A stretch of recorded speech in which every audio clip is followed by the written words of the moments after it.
दोस्तों, हाल ही के कुछ सालों में भारत का दबदबा स्पेस के क्षेत्र में काफी बढ़ा है, क्योंकि हमारे देश ने चंद्रयान, मिशन मंगल और चंद्रयान 2 की तरह ही कई सारे स्पेस मिशन को बड़े ही शानदार तरीके से अंजाम दिया है और इनमें से ज्यादातर तो सफल भी रहे हैं। और दोस्तों, इन्हीं सफलता के बाद से ही जिस देश को कभी किसानों का देश कहा जाता था, वो आज टेक्नोलॉजी के क्षेत्र में भी दुनिया के किसी भी देश से कम नहीं है। और दोस्तों, आगे भी आने वाले समय में इसरो कई सारे और भी बड़े बड़े स्पेस मिशंस को अंजाम देने वाला है, जिनमें से आदित्य L1, गगनयान, मंगलयान 2 और शुक्रयान जैसे ही और भी कई सारे मिशन शामिल हैं।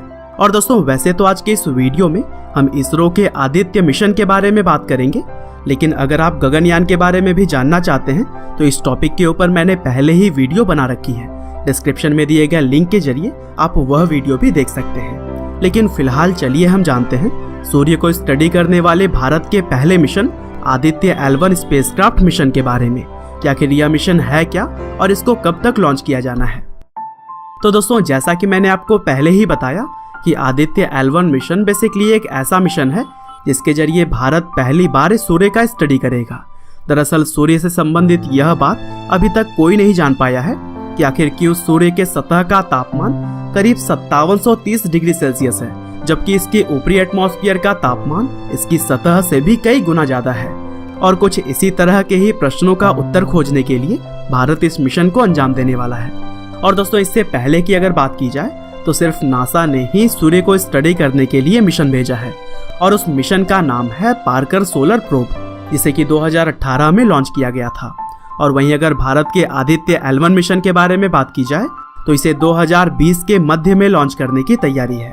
वैसे इस मिशन की प्लानिंग तो जनवरी 2008 में ही शुरू कर दी गई थी, लेकिन दूसरे मिशन में व्यस्तता की वजह से इसे आगे बढ़ाते रहा गया।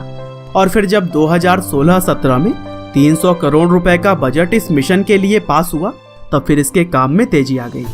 और दोस्तों, समय बदलने के साथ ही इस मिशन के प्लानिंग को भी बदला गया, क्योंकि जहां पहले इस मिशन को 800 किलोमीटर लो अर्थ ऑर्बिट में स्थापित किया जाना था, वहीं अब वैज्ञानिकों ने पाया कि अगर इसको L1 पॉइंट में स्थापित किया गया तो यह सूर्य की बेहतर और सटीक जानकारी दे पाएगा। और इसीलिए प्लान में बदलाव के साथ ही इस मिशन का नाम आदित्य से बदलकर आदित्य L1 कर दिया गया। दरअसल L1 पॉइंट वह जगह होती है जहां पर सैटेलाइट ग्रेविटेशनल फोर्स महसूस नहीं करता है। और दोस्तों, आदित्य L1 का काम सोलर कोरोना को स्टडी करने के साथ साथ सूर्य के लेयर्स की जानकारियां जुटाना है। साथ ही इस मिशन में इस्तेमाल किए जाने वाले मशीन में फोटोस्फीयर और क्रोमोस्फीयर के बारे में जानकारी जुटाने वाली डिवाइसेस भी लगी हुई है। और दोस्तों, जुलाई 2019 तक इस मिशन की कीमत 378.53 करोड़ आकी गई थी। हालांकि इसके अंदर लॉन्चिंग से संबंधित खर्चे शामिल नहीं हैं। और दोस्तों, अगर देखा जाए तो इस मिशन के जरिए हम ब्रह्मांड को जानने की तरफ अपना एक और कदम बढ़ा देंगे, क्योंकि अगर यह पता करना है कि अपना यूनिवर्स बना कैसे, तो उसके लिए सबसे पहले तो हमें सूर्य की मिस्ट्री को जानना जरूरी है। और दोस्तों, अगर यह मिशन सफल होता है तो फिर भारत की तरफ से साइंस के क्षेत्र में दुनिया के लिए यह बहुत ही बड़ा योगदान होगा। और इस मिशन को भारत के ही polar satellite launch vehicle XL की मदद से लॉन्च किया जाएगा। और दोस्तों, अंत में बस मैं यही कहना चाहता हूँ कि आदित्य L1 मिशन के जरिए भारत के वैज्ञानिक सूरज के उन राजों को उजागर करेंगे जो कि अब तक दुनिया में कोई भी नहीं कर सका है।